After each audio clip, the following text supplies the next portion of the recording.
नमस्कार प्यारे बच्चों, मेरे चैनल स्टडी लाइफ में मैं आप सभी का वेलकम करती हूँ। मैं आज आप लोगों के लिए बाल विकास के 10 महत्वपूर्ण प्रश्न लेकर आई हूँ जो कि आगामी परीक्षा pre D El Ed, pre B Ed, CTET, CGTET इन सभी के दृष्टिकोण से बहुत ही महत्वपूर्ण है। तो आइए देखते हैं। पहला क्वेश्चन है, यदि आपकी उपस्थिति में कोई छात्र किसी अन्य अध्यापक की समालोचना करे तो आपको क्या करना चाहिए।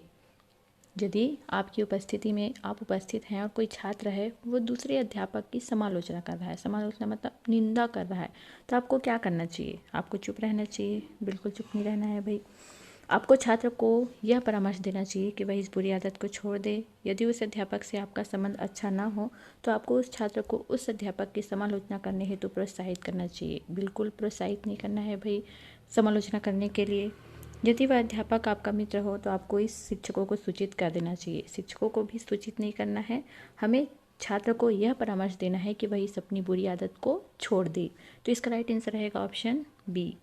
नेक्स्ट क्वेश्चन है, जब आप एक कक्षा को पढ़ा रहे हो तो आपको पता चलता है कि कुछ विद्यार्थी आपकी कक्षा में उपस्थित नहीं है जबकि दूसरे घंटों में भी वे उपस्थित थे। आपका सबसे उचित निष्कर्ष क्या होगा।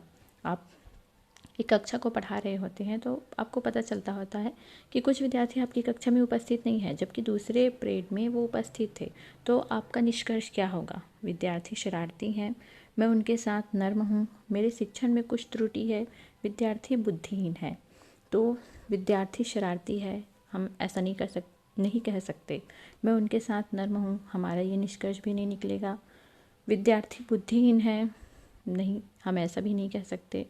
हो सकता है कि हम जो पढ़ा रहे हैं हमारे शिक्षण में ही कुछ त्रुटि है जिसके कारण विद्यार्थी जो है वो हमारी क्लास में उपस्थित नहीं है, नहीं तो बाकी पीरियड में तो बाकी घंटों में तो उपस्थित है। तो ऐसा क्या रीज़न है कि वो हमारे ही पीरियड में जो हम पढ़ा रहे हैं उसी समय वो उपस्थित नहीं है।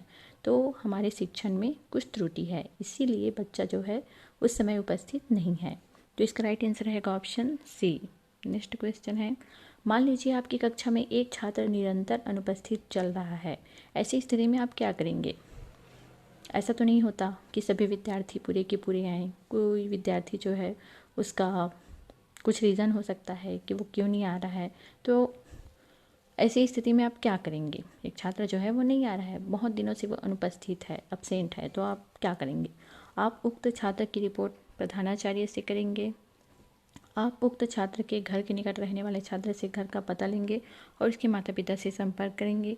आप उक्त छात्र की अनुपस्थिति के लिए चिंता करते रहेंगे। आप कक्षा के रजिस्टर से उसका नाम काट देंगे। कक्षा से उसका नाम नहीं काटना है और न ही उसकी अनुपस्थिति के लिए चिंता करते रहना है। आप उक्त छात्र की रिपोर्ट प्रधानाचार्य से करेंगे, ये भी नहीं करना है। आप उक्त छात्र के घर के निकट रहने वाले पूछेंगे कि किसके घर के पास उनका घर है और उनसे पता करेंगे। उनके जो मम्मी पापा हैं, पेरेंट्स हैं, उनके पास कॉल करके या फिर जाकर हम उसे पूछ सकते हैं कि नहीं आ रहा है तो क्या रीज़न है, क्यों नहीं आ रहा है बच्चा इतने दिनों से स्कूल क्यों नहीं आ रहा है। तो इसका राइट आंसर रहेगा ऑप्शन बी।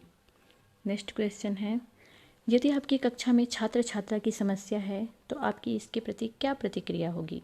छात्र छात्रा की समस्या मतलब बालकों में और बालिकाओं में किसी मतलब बहुत सारी चीज़ों को लेकर मतभेद होता है, जैसे बैठने को लेकर और कई प्रकार के झगड़े होते रहते हैं। तो इसके लिए आप क्या प्रतिक्रिया करेंगे। प्राचार्य को सूचित करेंगे, नहीं भाई प्राचार्य को सूचित नहीं कर सकते। अभिभावक को सूचित करेंगे, नहीं, अभिभावकों को भी सूचना नहीं देना है। अभिभावक मतलब माता पिता मिलजुल कर उनकी समस्याओं को हल करेंगे। सह शिक्षा को बंद कर देंगे। सह शिक्षा को बंद नहीं कर सकते, हम बालकों को अलग बालिकाओं को अलग अलग नहीं बैठा सकते, हमें सबको एक साथ ही शिक्षा देना है। तो मिलजुल कर उनकी समस्याओं को हल करेंगे, उनसे बात करेंगे कि उनकी समस्या क्या है, दोनों को समझाने का प्रयास करेंगे। इस तरह से हमें उनकी समस्याओं को हल करना है। तो इसका राइट आंसर रहेगा ऑप्शन सी। नेक्स्ट क्वेश्चन है, छात्र कक्षा विषयों में कमज़ोर है तो आप क्या कहेंगे। छात्र जो हैं वो कक्षा के विषय में कमज़ोर हैं तो आप क्या कहेंगे। कारण जानने का प्रयास करेंगे, विशिष्ट प्रकार की कमजोरी का पता लगाएंगे, प्रत्येक विषय में अलग अलग कमजोरी का पता लगाएंगे, कमजोरी जानकर उसको दूर करने का प्रयास करेंगे। तो छात्र कक्षा के विषयों में कमज़ोर हैं तो हम कमजोरी जानकर उनको दूर करने का प्रयास करेंगे, जानेंगे कि उन्हें कहाँ पे समस्या आ रही है, क्यों बच्चा सीख नहीं पा रहा है, क्यों उसके माइंड में वो चीज़ें अच्छे से नहीं बैठ पा रही है। इसे सबसे पहले हमें क्लियर करना होगा, कमजोरी जाननी होगी और कमजोरी को जानकर उचित दिशा में आगे बढ़ना होगा कि हम इस समस्या से कैसे आगे बाहर निकल सकते हैं या बच्चों को और अच्छी तरीके से कैसे सिखाया जाए। तो इसका राइट आंसर रहेगा ऑप्शन डी। नेक्स्ट क्वेश्चन है, छात्रों में चोरी करने की आदत को कैसे दूर किया जा सकता है। छात्रों में चोरी करने, कुछ छात्र ऐसे होते हैं, सभी छात्र तो नहीं कह सकते, कुछ छात्र ऐसे होते हैं जिनमें चोरी करने की आदत होती है, तो उनको दूर कैसे किया जा सकता है। एक शिक्षक कैसा प्रयास करेगा, बालकों को पारितोषिक देकर, उदाहरण देकर, ताड़ना देकर, सज़ा देकर। सज़ा बिल्कुल नहीं देना है, सज़ा देने से बच्चे कई बार बहुत ज़्यादा निगेटिविटी की ओर बढ़ जाते हैं। ताड़ना देकर, उन्हें बार बार बोलना भी नहीं है, बच्चे इससे प्रताड़ित होते हैं। उदाहरण देकर, उदाहरण भी नहीं देना है, उदाहरण से बच्चे उतना नहीं सीखते हैं। बालकों को पारितोषिक देकर, तो इसका राइट आंसर रहेगा ऑप्शन ए, बालकों को पारितोषिक देकर। नेक्स्ट क्वेश्चन है, निम्नलिखित गुणों में से आप छात्रों में कौन से गुण का विकास करना चाहेंगे। कौन से गुण का विकास करना चाहेंगे आप शिक्षक होने के नाते। ईमानदारी, काम के प्रति लगन, श्रम के प्रति महत्व, उपरोक्त सभी।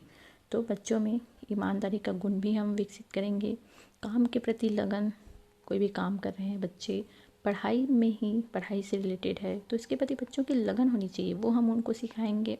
श्रम के प्रति महत्व, श्रम का क्या महत्व है ये भी हम उन्हें समझाने का प्रयास करेंगे, इस गुण का उनमें विकास करेंगे। तो इसका राइट आंसर रहेगा उपरोक्त सभी। नेक्स्ट क्वेश्चन है, छात्रों को समय का सदुपयोग करने के लिए, छात्रों को समय का सदुपयोग करने के लिए क्या करेंगे। समय के महत्व पर भाषण देंगे। भाषण देने से बच्चे कुछ नहीं सीखते हैं, भाषण वो बस सुनते हैं, बाकी उनके ऊपर उतना ज़्यादा वो इफ़ेक्टिव नहीं होता है। कारण जानने का प्रयास करेंगे, कारण जानने का प्रयास करने से भी कुछ प्राप्त नहीं होगा। समय के महत्व पर फिल्म दिखाएंगे, फिल्म भी उतना फिल्म दिखाएंगे, हालांकि कुछ हद तक वो इफ़ेक्टिव होगा, बट कुछ समय के बाद वो मेमोरी से चला जाता है। तो सेम समय का उपयोग उनके सामने करेंगे। बच्चा जो है, अगर आप समय का सही सदुपयोग कर रहे हैं तो बच्चा आपसे सीखेगा कि टीचर ऐसे कर रहे हैं, वो उचित समय पर समय का सदुपयोग कैसे कर रहे हैं। अगर वो आपको देखेंगे शिक्षक को तो बच्चा जो है उनसे सीखेगा। तो इसका राइट आंसर रहेगा ऑप्शन बी। नेक्स्ट क्वेश्चन है, जो छात्र अन्य छात्रों की सहायता करता है वह, जो छात्र दूसरे छात्रों की सहायता करता है, अच्छे अंकों से पास हो जाता है, समाज में सम्मानित होता है, अच्छा अध्यापक बनता है, अच्छा नागरिक बनता है। तो जो छात्र अन्य छात्रों की सहायता करता है वह अच्छा नागरिक बनता है। अच्छा नागरिक बनने के लिए सभी कहते हैं कि बड़े होकर हम डॉक्टर बनेंगे, इंजीनियर बनेंगे या जो कुछ भी बनेंगे, बट सबसे पहले ज़रूरी है कि बच्चों को नागरिक बनाया जाए, एक इंसान बनाया जाए। इंसान में इंसानियत होनी चाहिए, बाकी सब चीज़ें बाद में हो जाती है। तो उनमें सहायता करने का गुण विकसित करना है, तभी बच्चा जो है वो अच्छा नागरिक बन सकता है। क्या मतलब, अगर ऐसी पढ़ाई का अगर आप किसी की सहायता नहीं कर रहे हैं तो बच्चों के अंदर सहायता का गुण विकसित करना बहुत ज़रूरी है, ताकि बच्चे अभी से ही हेल्प करने का जो प्रक्रिया है उसको वो सीखें, ताकि बड़े होकर वो आसानी से, कोई कुछ पूछ रहा है, छोटी छोटी चीज़ों से ही हम उन्हें सिखा सकते हैं। जैसे कोई कुछ पूछ रहा है तो आप उन्हें बताइए, बताने से आपका जो माइंड है, आपकी जो बुद्धि लब्धि है उसका विकास होगा और वो अच्छे से और सीख सकता है उस चीज़ को। चलिए बढ़ते हैं नेक्स्ट क्वेश्चन। शिक्षक का विद्यालय में सर्वोच्च कार्य है। शिक्षक विद्यालय तो जाता है, बहुत सारे कार्य करता है, लेकिन उसका सर्वोच्च कार्य क्या है। छात्रों का मार्गदर्शन करना, छात्रों का अनुशासन संबंधी मार्गदर्शन करना, छात्रों का शिक्षण करना, छात्रों का उपचार करना। तो छात्रों का अनुशासन संबंधी मार्गदर्शन भी करना है, छात्रों को शिक्षण भी देना है, छात्रों का उपचार भी करना है, लेकिन सर्वोच्च है छात्रों को मार्गदर्शन करना, उन्हें मार्ग दिखाना है भाई कि आप कौन से मार्ग पे जाएंगे, कौन सा आपके लिए सही होगा, कौन सा गलत होगा, आपको क्या करना चाहिए। ये शिक्षक का विद्यालय में सर्वोच्च और सबसे महत्वपूर्ण कार्य है। तो चलिए आज की क्लास यहीं समाप्त करते हैं। आशा करती हूँ आप सभी को मेरा वीडियो अच्छा लगा होगा।